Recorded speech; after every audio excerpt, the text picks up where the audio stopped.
as he inhales and it expands, it pushes air out of the chest, and then as he relaxes, it sucks it shut so atmospheric pressure doesn't go in. But you can see the vents working. Okay? Amazing. All right?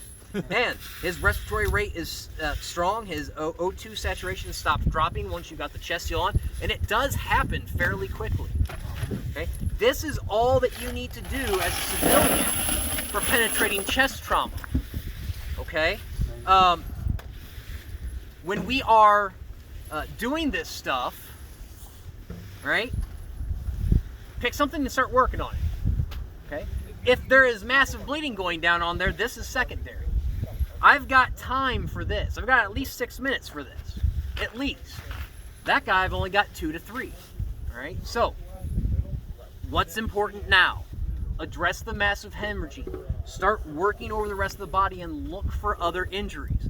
Generally, if somebody has one hole in them, they're going to have another hole in them somewhere. I mean, you're less worried about him drowning in his own blood in a chest wound than a shot elsewhere? Yep. Nothing I can do for the chest wound.